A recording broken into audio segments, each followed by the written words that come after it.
Cette conférence va maintenant être enregistrée. Très bien, merci. Bonjour à tous. Eh bien, merci d'avoir rejoint ce sixième webinaire organisé par l'Association Ingénieurs Hospitaliers de France. Aujourd'hui, on va aborder le sujet du développement durable et plus précisément donc l'intitulé pour un développement durable sous toutes les latitudes. Alors, le changement climatique, c'est une réalité, on en est tous convaincus. Les conséquences relèvent de spécificités environnementales et de territoire. Elle touche le bien-être des usagers, mais aussi les bâtiments qui leur sont nécessaires, et notamment les bâtiments hospitaliers. Le sujet sera abordé à deux voix. Donc, d'une part, Michel Beauvais, qui est architecte, il figure parmi les architectes français les plus remarqués dans le domaine de la santé. Il a à son actif une quarantaine, voire plus de projets hospitaliers qui sont tous guidés par une démarche volontaire et motivée, compatible avec une approche bienveillante et humaniste. Et il est le fondateur de son agence d'architecture MBA Paris-Bruxelles. Il est, avec Frédéric Frusta, expert environnemental, ingénieur, chercheur, thermicien au sein de la société Oasis qu'il a fondée dans les années 90. C'est un expert environnemental reconnu et référent auprès de divers organismes de certification environnementale.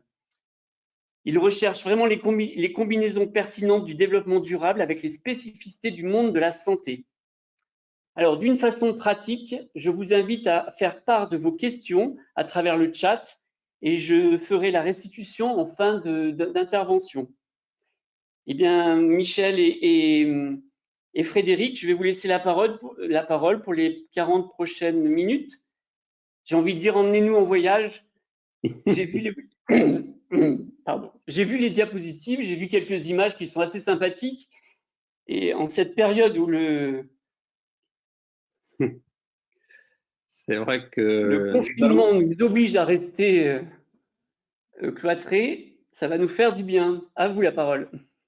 Merci Alain. Bonjour à toutes et à tous. Bien, effectivement, nous allons voyager sous toutes les latitudes, comme notre titre l'indique, à la fois sur le continent africain, Pacifique. On va rester quand même sur le territoire national, dans les Hauts-de-France, aux Antilles. Donc, quatre opérations un peu emblématiques qui témoignent d'une démarche partagée avec Frédéric, avec mon ami Frédéric, depuis de nombreuses années maintenant. Nous faisons beaucoup de projets ensemble, et avec toujours une démarche très volontariste sur le développement durable, sur évidemment la conception hospitalière qui intègre déjà une qualité environnementale, on le sait depuis toujours, mais c'est de plus en plus vrai. Et là, on vous fait part, on est très heureux de vous faire part de notre expérience, on va dire, sur des opérations récentes et qu'on a prises volontairement un peu sous les tropiques et à la fois sur le territoire métropolitain. Voilà, donc c'est une démarche qui est, je dirais, depuis longtemps une passion partagée avec Frédéric et toutes les équipes d'ingénierie. Je n'oublie pas les partenaires qui ont participé, bien évidemment, à ces opérations, partenaires ingénierie, entre autres, mais là, il s'agit plus particulièrement d'une démarche qui est, je pense, originale dans la mesure, dès le départ, dès les esquisses concours, nous travaillons beaucoup avec Frédéric sur les choix de parties, à la fois évidemment, je dirais, de l'intégration intelligente de l'ingénierie, mais surtout dans cette réflexion d'un développement durable de plus en plus sensible, de plus en plus présent et que l'on doit prendre en compte évidemment très tôt dans la conception parce que on sait très bien que la conception hospitalière est complexe, elle est lourde, ce sont des projets sur la durée et dès les premières esquisses, je crois qu'on doit être convaincu d'intégrer en tout cas tout un ensemble de réflexions et ça demande une grande complicité, je pense, entre ingénieurs et architectes. Voilà, donc je suis très heureux et très fier de ça parce que c'est pas simplement avec Oasis, c'est beaucoup avec Oasis, mais avec toute l'ingénierie d'une façon générale sur tous les projets. Voilà, les enjeux, ben, Alain les a rappelés. Je crois qu'on est tous convaincus qu'on ne peut plus imaginer maintenant une conception quelle qu'elle soit, et en particulier une conception aussi sensible que le domaine de la santé et les grands hôpitaux, peu importe, en tout cas tout équipement de santé, par son caractère à la fois sensible, avec une dimension humaine particulièrement aussi là, qui est un peu, je pense, le fondement même de nos démarches. Je crois qu'on a beaucoup de chance, et voire même de privilèges pour les concepteurs qui s'y passionnent à pouvoir, en tout cas, innover et à chaque fois et à chaque projet se poser les questions en termes d'enjeux dans une évolution d'un monde hospitalier en perpétuelle évolution, voire révolution. Et surtout, le contexte actuel, le contexte sanitaire de la pandémie nous fait, je crois, réfléchir beaucoup, se remettre en question. Et je crois que nous sommes dans une période qui est, à ce titre-là, peut-être oppressante, mais passionnante. Voilà, donc je vais vous présenter très rapidement les 4 opérations concernées. Donc, déjà une opération sur le territoire, on va dire, africain, un climat, Frédéric reviendra dessus, mais très, très différent de ce qu'on va voir, parce que c'est un grand projet en cours d'études au Bénin, au nord de Cotonou, un centre hospitalier universitaire de référence, comme ils l'appellent là-bas, c'est-à-dire que c'est l'opération hospitalière majeure pour le Bénin.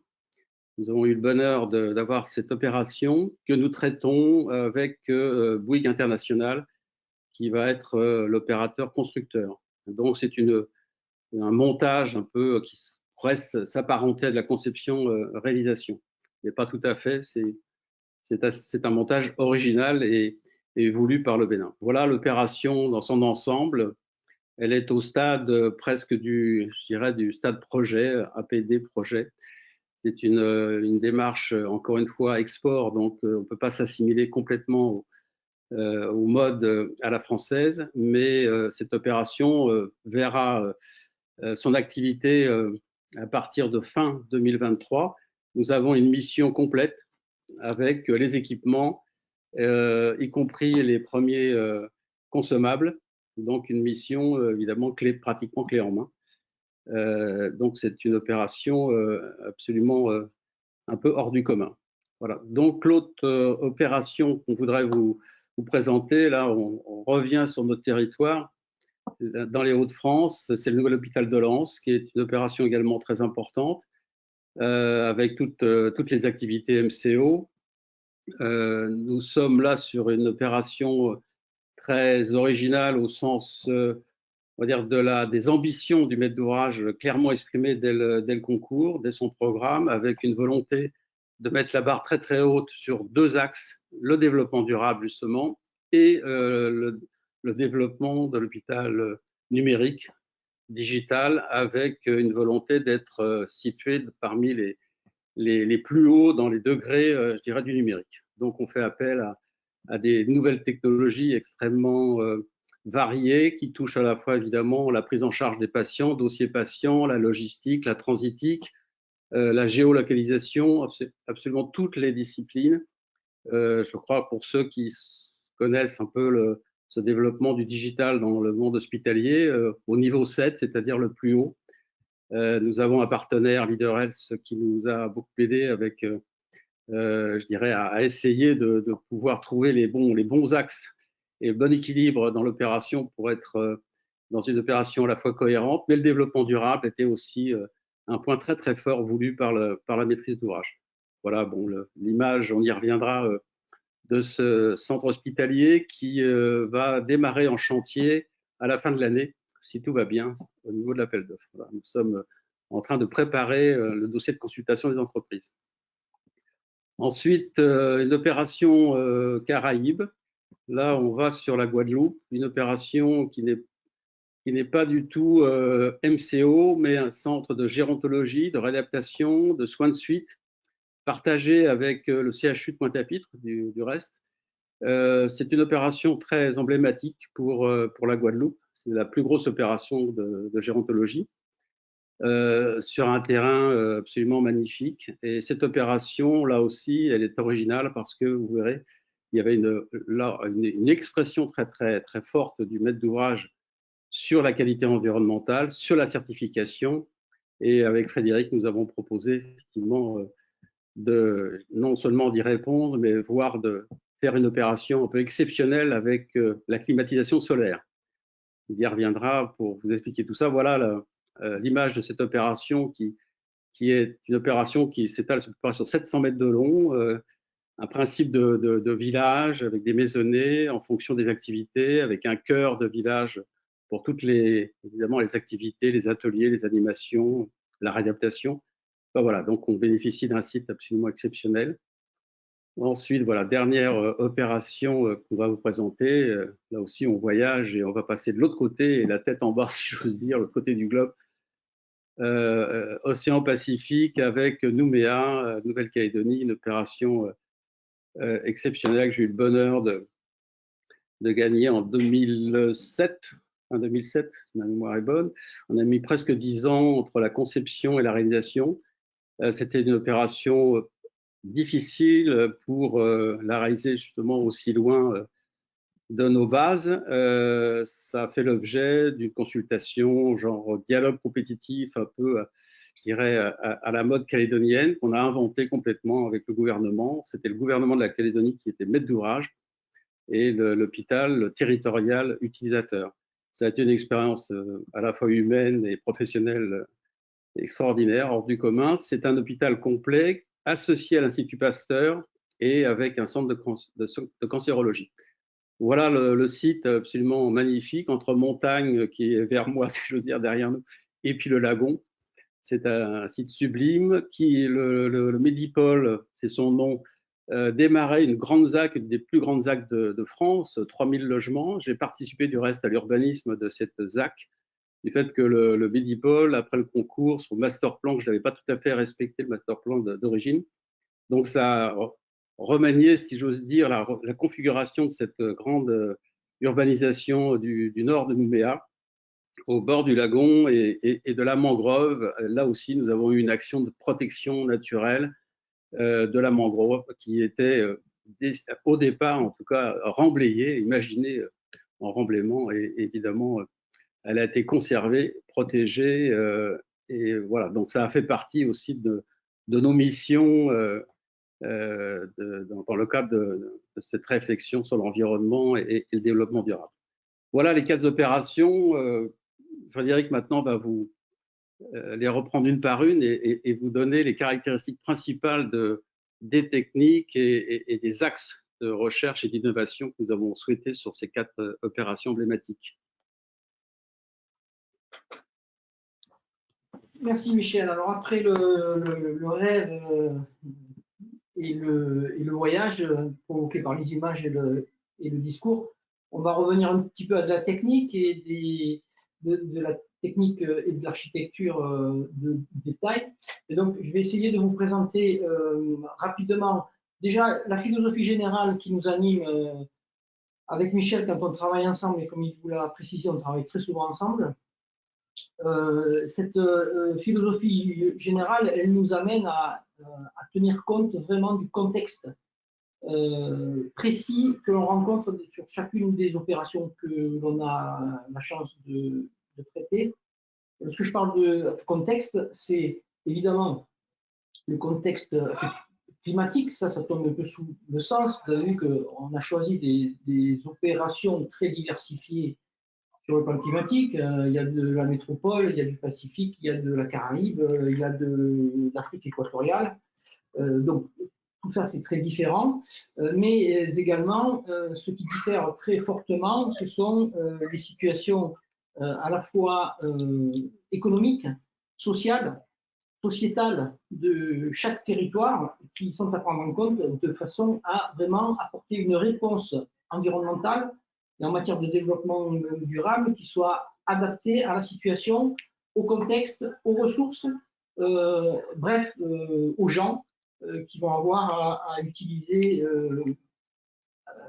derrière nous ces bâtiments hospitaliers. Je vais commencer donc par l'opération d'Abomey-Calavi au Bénin. Et donc, effectivement, on est sur un territoire qui est un pays en voie de développement, avec toutes les difficultés que l'on peut imaginer, à la fois donc économiques et sociales, mais aussi en termes d'équipement public. Beaucoup de retard sur l'alimentation et la sécurisation de l'alimentation en électricité, sur la gestion de l'eau, à la fois de l'eau potable et des eaux usées, et évidemment des savoir-faire et des compétences qui ne sont pas les mêmes que celles qu'on peut retrouver en métropole. Et donc, il faut adapter nos réflexes de concepteurs à cette situation particulière, de façon à trouver des solutions qui soient les plus simples possibles, les plus passives, avec des actions de maintenance limitées et aussi des solutions qui peuvent, d'une certaine manière, favoriser l'insertion sociale d'un certain nombre d'habitants, d'autochtones sur le projet. Donc, évidemment, on est en plein climat équatorial, ce qui est très, très, très humide. C'est franchement la situation la plus chargée en humidité que l'on ait rencontrée sur toutes les opérations que l'on a pu traiter. Et donc, évidemment, ça passe par une recherche d'enveloppe bioclimatique, et puis ça passe aussi par l'utilisation des ressources locales. Il y a beaucoup d'énergie solaire, c'est un ennemi important, le soleil sur ces territoires-là. Il fait très chaud, il fait très humide, et donc on est amené à développer des solutions qui répondent à ces contextes-là. Là, je vous passe quelques images, quelques illustrations pour que vous puissiez prendre un peu la mesure de ce projet. Hein. Mais donc, comment on aborde ce sujet? On a d'abord regardé si, pour traiter la problématique du confort thermique, on avait la possibilité de disposer d'un potentiel aérolique sur le site. Donc, ça passe par une modélisation globale de l'aérolique sur le terrain en y implantant le bâtiment de façon à regarder l'impact du bâtiment sur les régimes aéroliques et vice-versa, l'impact des régimes aéroliques sur le bâtiment.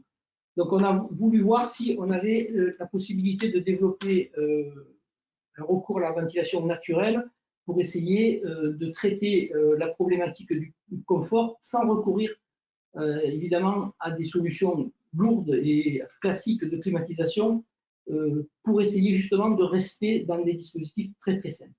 Donc, on a pu mettre en évidence au travers de cette étude-là, sur le petit zoom que vous avez au centre de l'image, eh bien que la configuration du bâtiment et les impératifs de fonctionnalité qui nous a mené à avoir une rue de distribution de tous les hébergements, donc côté est, qui est le côté gauche du plan, eh bien, on arrivait par des dispositifs particuliers de mouchoirs à baies à laisser une pénétration suffisante du vent, qui est un vent relativement stable là-bas, même s'il n'est pas très très puissant, mais ça permettait d'assurer la pénétration du vent dans les patios, et donc derrière de pouvoir distribuer, mettre en œuvre une solution de ventilation naturelle renforcée par de l'agitation de l'air assurée mécaniquement par des brasseurs d'air.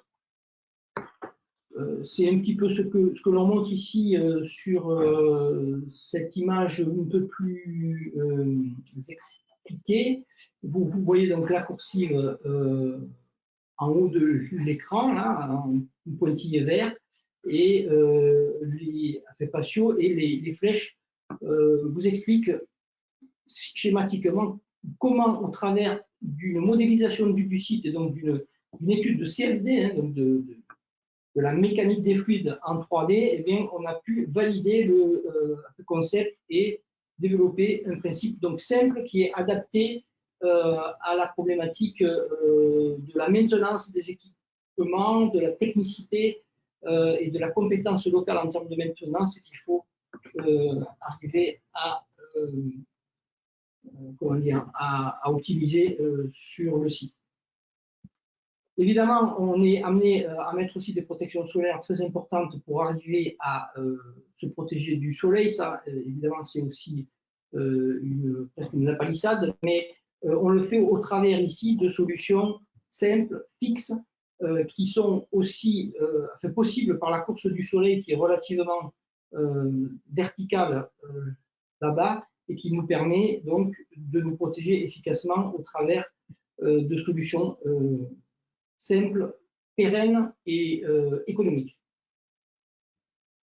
Le soleil, je vous en ai parlé en introduction, évidemment, gros potentiel solaire sur le site et à l'opposé de ça, une énergie électrique qui est très très chère, qui est peu secourue et qui est totalement dépendante des pays voisins, puisque à l'heure actuelle, même si c'est en train d'évoluer, le Bénin ne bénéficie pas de système de production d'électricité dont il a la propriété. Donc, c'était important de faire une étude de potentiel solaire pour essayer de voir si, à grande échelle, sur ce site-là, on était capable d'assurer une partie importante des consommations d'électricité qui seront quand même générées par l'activité de l'hôpital et par la climatisation qui, elle, est bien entendu mise en œuvre sur le plateau technique et tous les secteurs chauds de l'hôpital. Une autre caractéristique de ce projet, c'est que le traitement des eaux usées est une véritable problématique sur le territoire. Peu de stations d'épuration, je crois 2 sur le territoire, totalement saturées et très inefficaces. Et donc, on a fait le choix de proposer un système de phytoépuration sur le site parce qu'on avait une réserve foncière suffisante et qui permet donc par un enchaînement d'étages composés de filtres plantés de réseau, donc un dispositif tout à fait naturel pour traiter toutes les charges organiques qu'on retrouve dans les eaux usées et auquel on a associé ce qu'on appelle une ZRV, donc une zone de rejet végétalisée qui permet, au-delà des traitements dits réglementaires que toute STEP est en mesure d'assurer, eh bien, cette zone de rejet végétalisé permet de compléter le traitement et d'affiner la qualité de l'eau qui ensuite va s'évacuer par infiltration dans un bassin qui recueille, lui, les eaux de pluie. Voilà donc sur ce projet les principales actions que l'on a menées. Je vais passer assez rapidement sur les autres projets parce que je me rends compte que je suis beaucoup trop long et je vous proposerai de revenir éventuellement sur des détails lors de la séance de questions-réponses qui suivra cet exposé. Donc l'hôpital de Lens, là on revient effectivement en métropole. On est sur un projet dont les 2 axes importants mis en avant étaient le numérique et le développement durable. Articulé autour des piliers de la 3e révolution industrielle, hein, qui est un peu un concept qui a été développé par Rifkin, qui est un économiste américain connu et qui, en fait, essaie de concilier le développement économique avec le développement durable.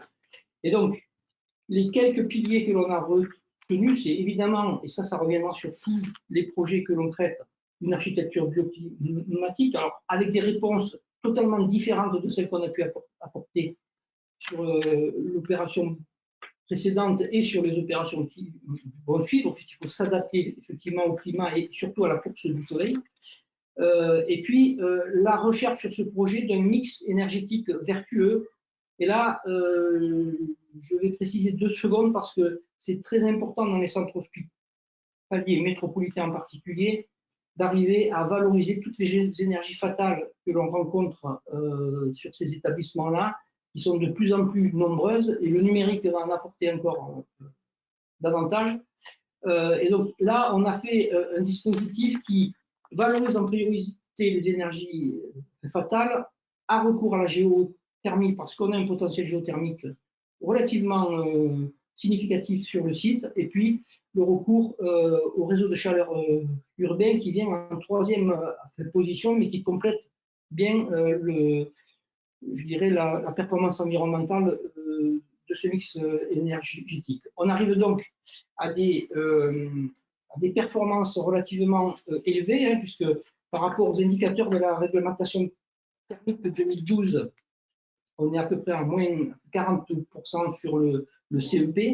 Et puis, évidemment, on a fait des simulations thermiques dynamiques, dont c'est notre spécialité sur ce projet en intégralité, en modélisant le projet de façon très détaillée et très complète, y compris tous ces systèmes de CVC. Et donc, on arrive en optimisant à une consommation prévisionnelle sur le périmètre des usages de la RT 2012 à un peu moins en fait, que 110 kWh d'énergie finale par mètre carré SDO.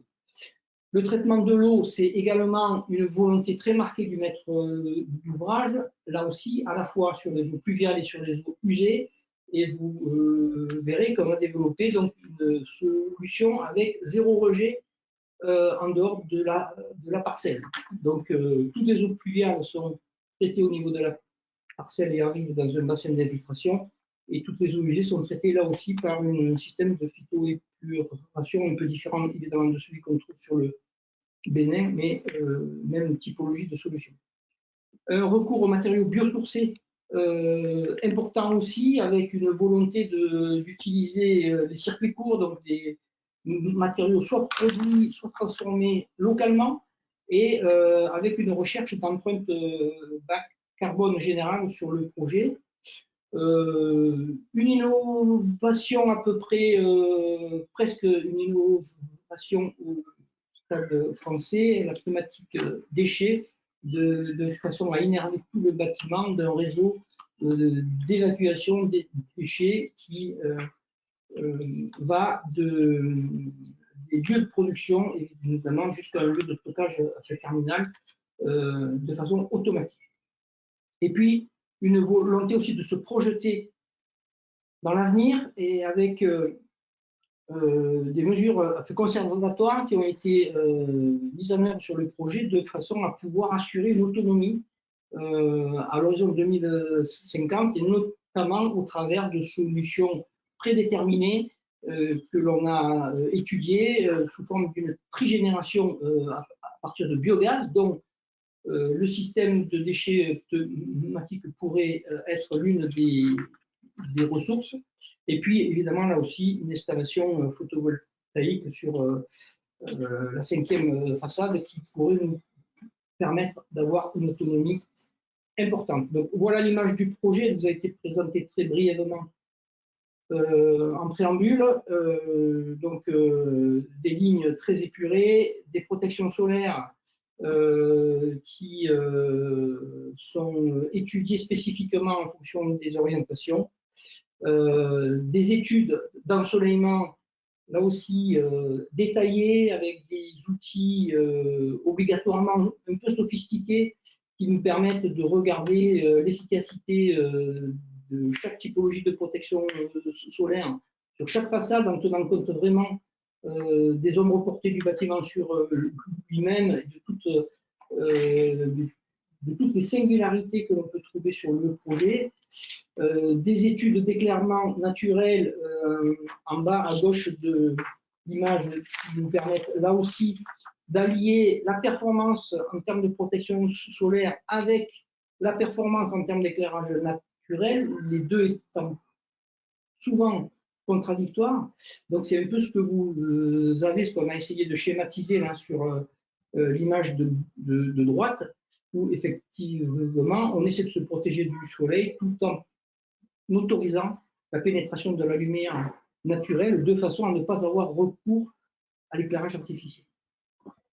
Là aussi, c'est une précision qu'on peut mettre en avant sur l'efficacité vraiment très précise de chaque typologie de protection solaire au travers des diagrammes que vous avez là sur la droite de l'écran. et qui nous fait permettre de voir sur l'année complète la part du rayonnement solaire qui est coupée par la protection solaire. Alors, je zoome un peu pour que vous puissiez y voir plus distinctement.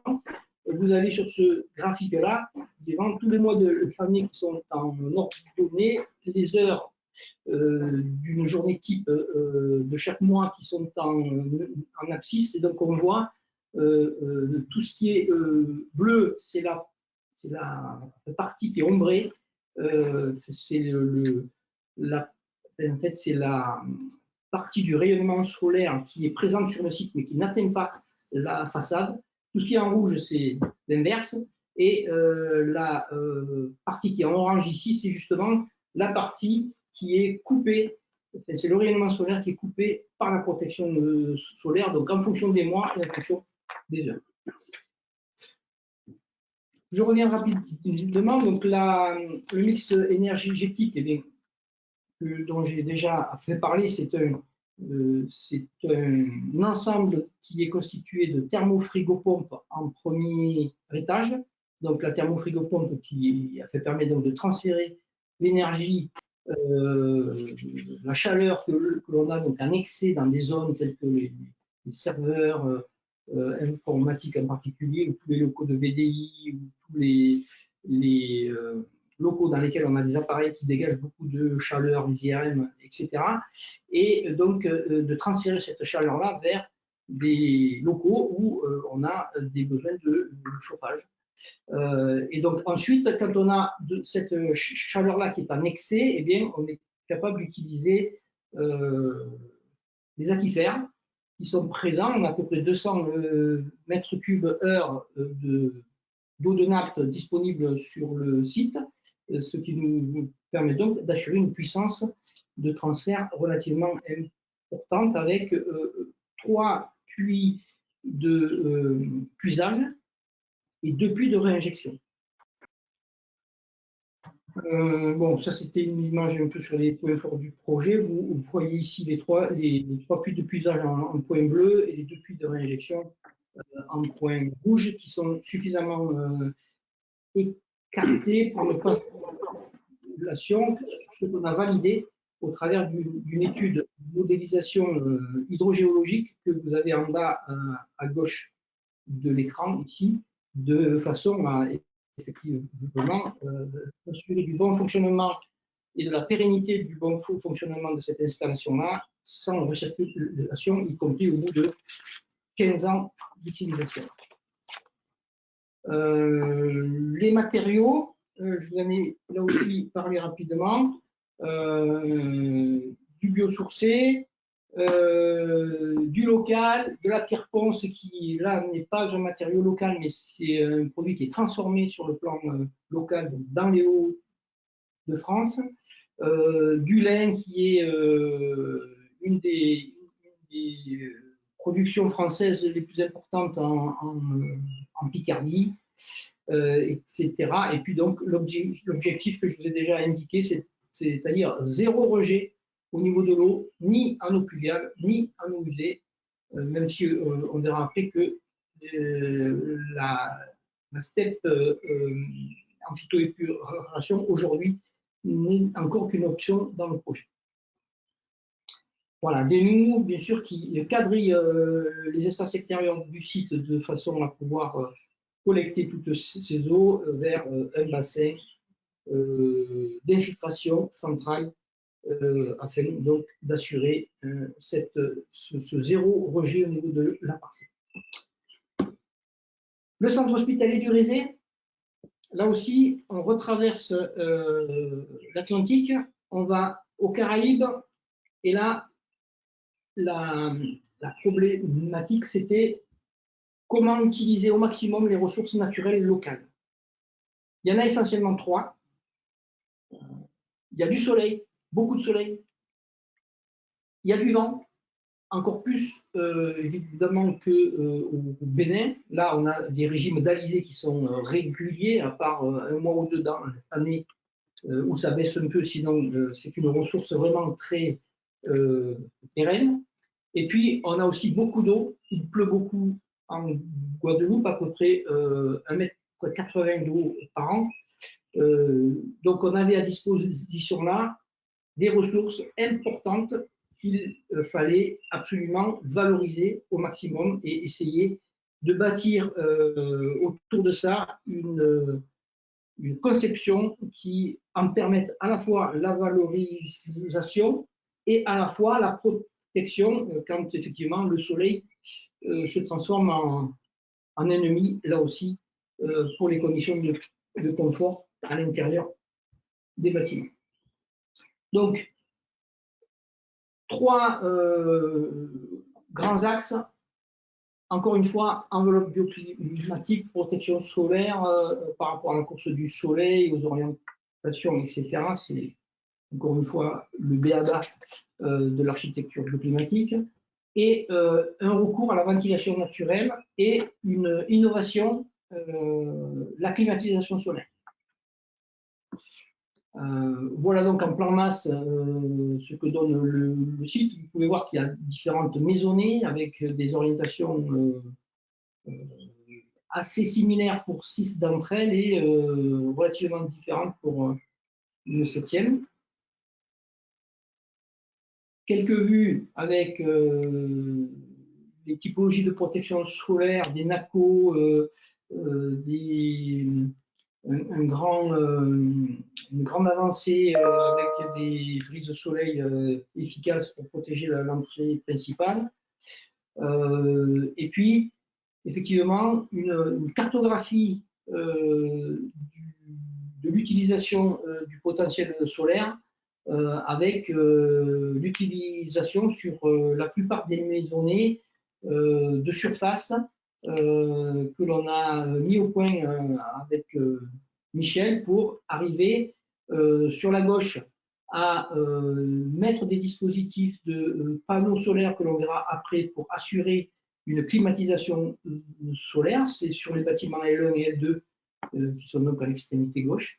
Et puis des surfaces réservées pour exploiter le soleil pour faire de l'eau chaude sanitaire, ça c'est relativement classique, et aussi pour amener des productions d'électricité photovoltaïque. L'ensemble de ces éléments-là permettant d'exploiter la ressource naturelle, le rayonnement solaire, donc avec un maximum d'efficacité. Alors ça c'est une image du bâtiment qui a été réalisée. Vous pouvez voir qu'effectivement, on distingue les panneaux solaires pour la climatisation solaire qui là se retrouvent à droite de l'image. C'est tout ce qui se trouve, je ne sais pas si on voit ma souris, c'est tout ce qui se trouve sur ce bâtiment-là. Ce sont des capteurs solaires sous vide. On aura une image un peu plus zoomée après. Et puis, on a les dispositifs de production d'eau chaude sanitaire solaire qui se trouvent, elles, répartis sur toutes les maisonnées et des emplacements qui sont prévus pour une installation ultérieure du photovoltaïque. Voilà d'autres images un peu plus zoomées. Vous avez ici les champs de capteurs solaires sous vide qui ont été mis en œuvre. Même chose, ici, c'est les capteurs solaires pour l'eau chaude sanitaire. Et donc, ça nous a permis de mettre en œuvre une climatisation solaire véritable, donc qui est composée là d'environ 1000 mètres carrés de capteurs sous vide, l'image que vous avez en bas à droite de la slide, qui sont raccordés via un stockage intermédiaire de façon à fabriquer de l'eau chaude à haute température, supérieure à 88 degrés, qui sont donc raccordés à des machines d'absorption que vous avez ici. Il y en a 4 d'une puissance unitaire d'un peu plus de 100 kW, 105 exactement. Et donc, on a pu, de la sorte, mettre au point toute une installation qui, avec 1000 m² de capteurs, permet de produire 420 kW de froid, de façon, comme vous le voyez ici, à venir couvrir une partie des besoins de climatisation du projet. Vous avez donc la courbe en bleu ici, qui est une courbe dynamique horaire Elle est présentée ici sur une semaine type. Vous avez donc l'évolution des besoins de froid en bleu. Vous avez la production de froid au travers de l'installation de climatisation solaire qui est en orange. Et vous avez en bas la ressource solaire en watt par mètre carré sur un plan horizontal qui donc permet de voir la ressource, la production de froid et la façon dont on évite de produire le froid avec un système classique de groupe électrique avec le réseau traditionnel. Un autre point très important du projet qui va concerner les 3 maisonnées que vous avez sur l'extrémité ici face aux alizés, eh bien c'est l'utilisation de la ventilation naturelle, alors avec un principe un peu particulier, puisque en fait, on a qualifié ça de ventilation mécanique assistée naturellement. Alors ça mérite 2 ou 3 explications du concept.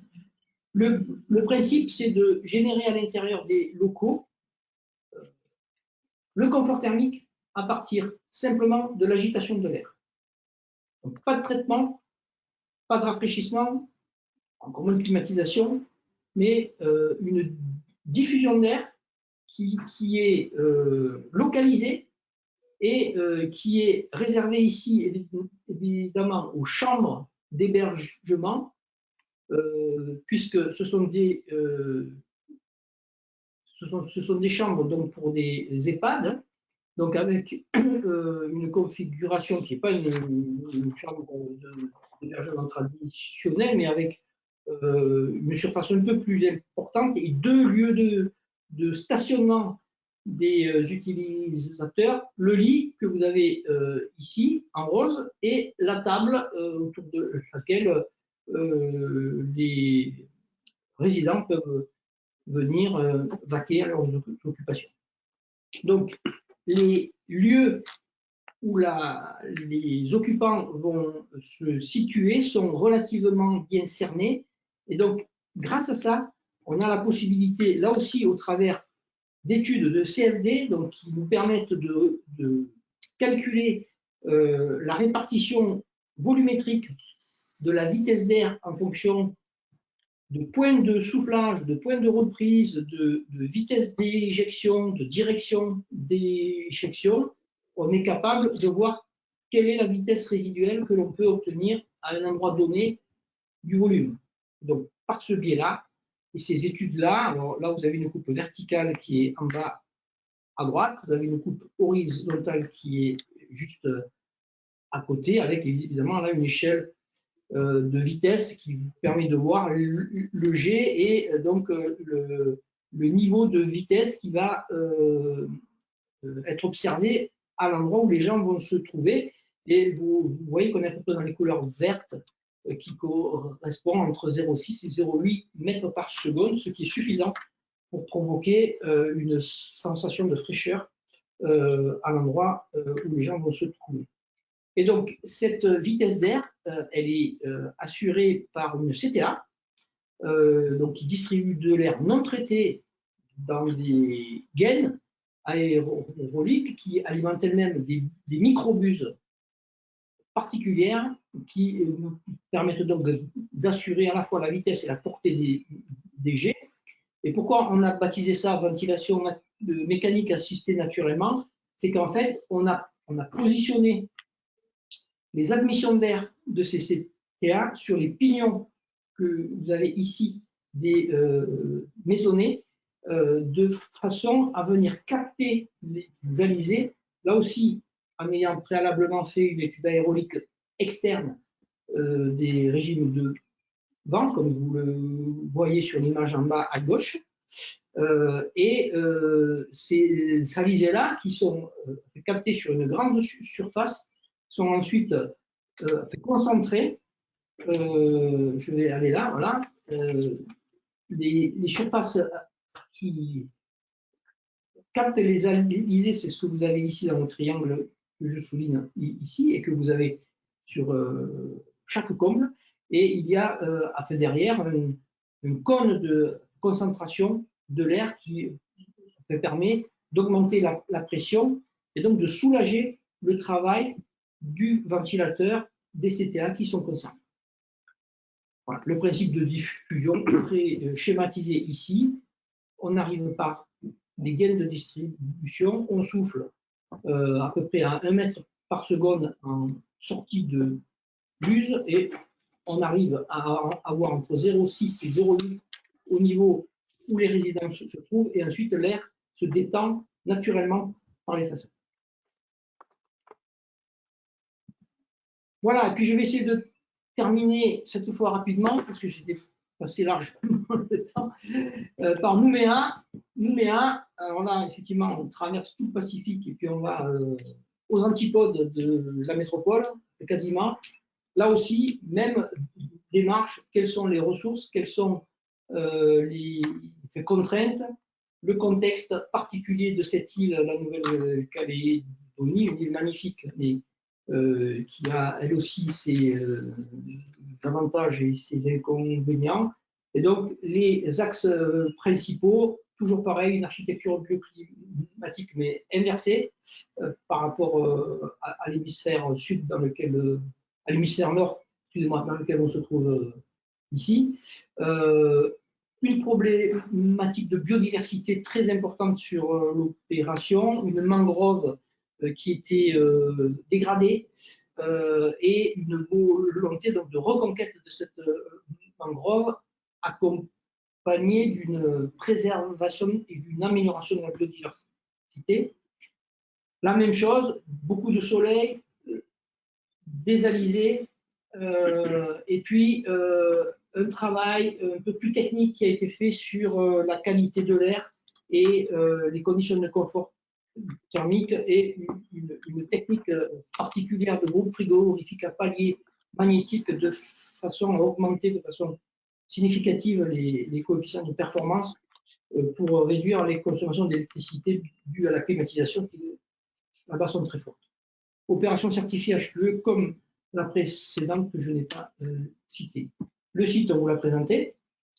Voilà comment il est réparti. On parle de cette partie-là, avec les hébergements qui sont ici, le plateau technique qui est là, l'Institut Pasteur et le pôle de cancérologie, le plateau de cancérologie. Quelques images un peu plus précises pour voir la qualité de la biodiversité et vous noterez ici, on en reparlera après, mais ce grand carré, ce grand phare, pardon, qui est lui-même traité en ventilation naturelle par les orifices de ventilation que vous pouvez voir ici au-dessus des portes d'accès et en haut du projet. Un bâtiment qui a été repositionné de façon à être dans l'axe des alizés pour permettre justement la ventilation naturelle de ce grand espace que je vous ai montré précédemment. Des façades ici d'hébergement qui sont avec vue sur le lagon et qui sont des façades qui sont exposées au sud et donc qui prennent le soleil de façon très latérale. Et on va voir après les dispositifs que l'on a pu mettre en place sous forme de varangues, voilà, donc des espèces de coursives extérieures très prisées là-bas en Nouvelle-Calédonie, protégées par des ensembles de protection solaire verticale composés de lames horizontales. Et la particularité, c'est que, comme vous le voyez ici, les protections solaires sont décalées par rapport aux baies vitrées de chaque chambre, de façon à préserver intégralement la vue sur le lagon, qui est un des aspects principaux, un des atouts principaux du projet, et avec une efficacité intégrale lorsque le soleil vient frapper la façade en fin de journée. Donc, il a fallu effectivement qu'on dimensionne de façon très précise la largeur, le positionnement de ces protections solaires pour obtenir un résultat quasiment parfait dont je suis personnellement très fier. Le grand hall, donc le grand pharé, donc je vous remonte la vue de l'intérieur, volume magnifique qui abrite une cafétéria, les zones d'accueil, un lieu de culte, etc. Et qui donc est balayé par des orifices hautes et basses de part et d'autre de ce grand volume-là, qui permettent d'utiliser les alizés et donc d'assurer le confort thermique à l'intérieur de ce grand volume. Un travail vraiment très précis de positionnement relatif des orifices d'admission d'air et d'extraction d'air par rapport aux alizés, de façon à éviter tout recyclage d'air vicié dans les prises d'air neuf, en jouant sur les obstacles provoqués par les locaux techniques en toiture, prise d'air dans des patios, rejet sous le vent, de façon vraiment à avoir une qualité de l'air introduit dans le bâtiment qui ne souffre pas de la présence des rejets d'air. Un confort thermique maîtrisé sur le bâtiment grâce à une technique de rafraîchissement d'air très simple en évitant les charges latentes et en jouant sur les débits véhiculés et soufflés dans chaque local en fonction de son orientation. Vous voyez ici, chaque local, chaque zone a été dimensionnée avec un débit d'air particulier qui est lié à son exposition et à sa destination. Et enfin, donc, là aussi, une installation de production d'eau chaude sanitaire solaire très importante, plus de 1000 mètres carrés, là aussi, de panneaux solaires plans, thermiques, pour assurer plus de 70% des besoins d'eau chaude sanitaire. Désolé d'avoir été un peu long. Merci de ces explications. Des questions. Moi, j'ai une question concernant la phytoépuration, donc vraiment peut-être très détaillé. Je m'interroge sur comment traiter ces eaux usées qui, par nature, les rejets hospitaliers sont quand même pas des eaux qui sont d'une grande propreté, on va dire. Et les plantes, en fait, arrivent à traiter ces eaux particulières. Oui, vous avez tout à fait raison. C'est une des principales préoccupations qu'on a eues quand on s'est aventuré dans ce type de système. Mais oui, les filtres plantiers de roseaux, en fait, avec les différents étages, bien sûr, il y a toute une technique à développer, mais ont les mêmes caractéristiques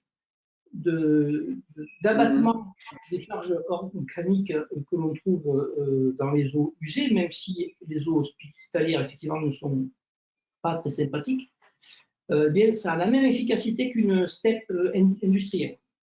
D'accord. Voilà. Exactement. On a quand même. Ouais.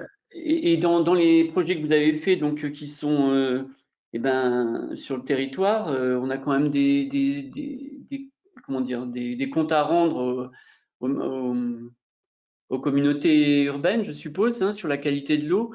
Ah oui, mais vous partiez du principe que vous rejetez rien du tout, en fait.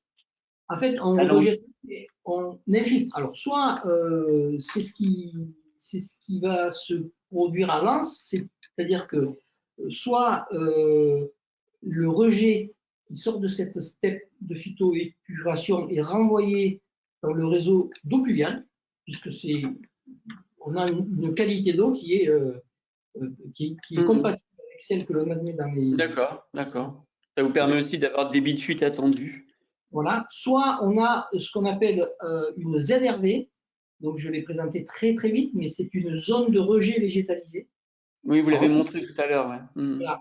Il faut un petit peu de foncier pour pouvoir faire ça, mais c'est là encore un dispositif d'aménagement extérieur végétalisé qui est composé lui aussi de différents étages d'oxygénation, d'infiltration, de façon à poursuivre au-delà de ce qui est réglementaire le travail d'abattement des charges organiques des eaux usées, et par ce biais-là, on est capable de nettement améliorer le traitement d'un certain nombre de molécules, et notamment de molécules médicamenteuses.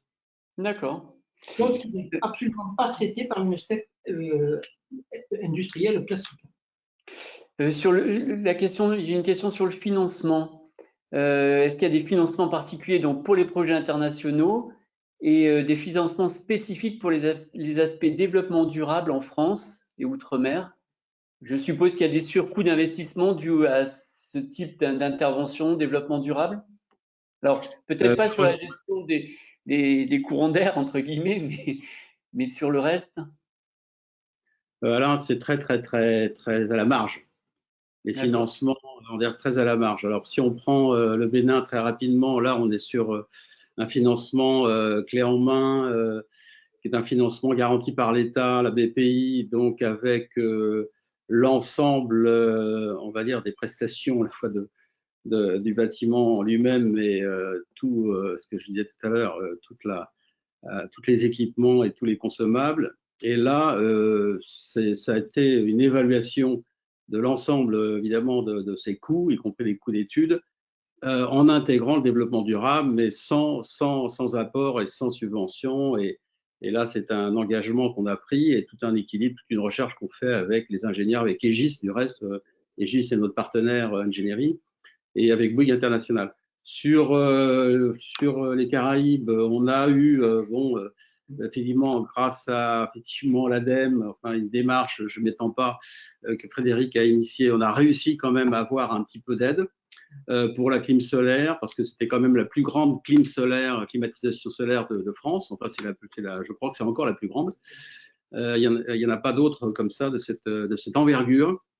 Sur Lens, là pour le moment, on s'est battu avec la maîtrise d'ouvrage pour simplement mettre à niveau le budget, parce que le programme avec les ambitions numériques, digitales et puis développement durable, le budget n'était pas du tout à la hauteur. Donc on s'est battu pratiquement 2 ans avec une mission d'appui ministère en plein confinement. Je passe le détail, on pourrait écrire un bouquin sur Lens qui a pris beaucoup de retard et qui heureusement là est reparti avec le financement comme on le souhaitait, c'est-à-dire avec le financement, en tout cas le budget qu'on le souhaitait, pour pouvoir répondre à toutes ces innovations et à toutes ces intégrations, et avec, on va dire maintenant, l'adhésion totale de l'ARS.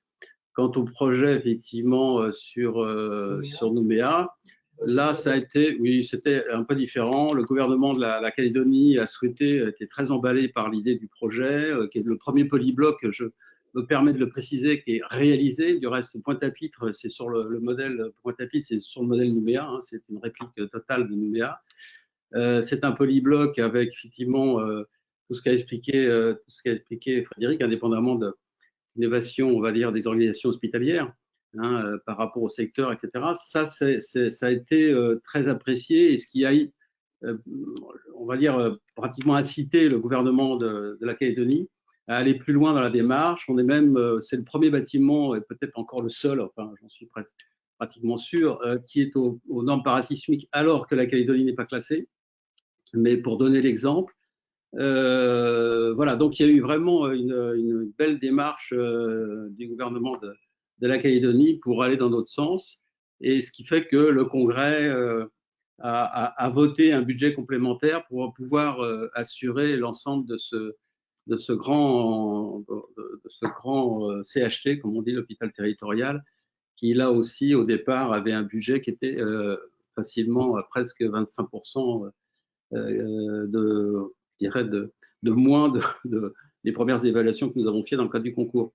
Voilà, et donc c'est à chaque fois un combat qu'on connaît tous, hein, je pense, maîtrise d'ouvrage, maîtrise d'œuvre, qui sont toujours difficiles. Mais pour répondre à la question d'Alain, je pense qu'il faut s'y prendre très tôt pour pouvoir bénéficier quand même un peu d'appui, mais c'est pas facile et il y a très peu de choses quand même.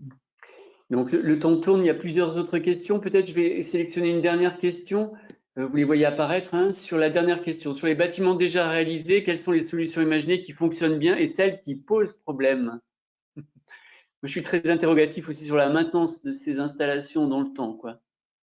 Bon, je me permets de répondre peut-être rapidement parce que j'ai les retours aussi. Je veux dire que, bon voilà, ma position d'architecte peut-être me permet d'avoir des retours assez naturels, parce qu'on aime bien revenir sur les lieux et et vous vous en doutez, à savoir si ça marche bien, indépendamment des fonctions hospitalières et la technique.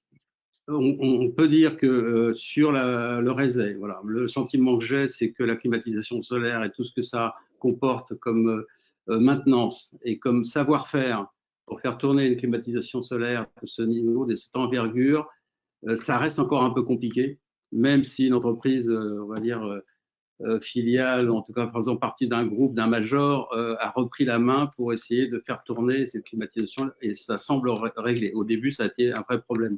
Nouméa, c'est pareil, la barre était assez haute. Là aussi, petit à petit, les choses se mettent en place pour faire à la fois bon, l'exploitation et la maintenance d'un grand paquebot comme, qui a été pas loin de 100 000 m². Donc, c'est vrai que c'était un peu compliqué pour le CHT. Mais il n'y a pas de retour critique des installations techniques, absolument aucune. Sur Lens, on verra quand ça sera construit, et sur Abomey aussi.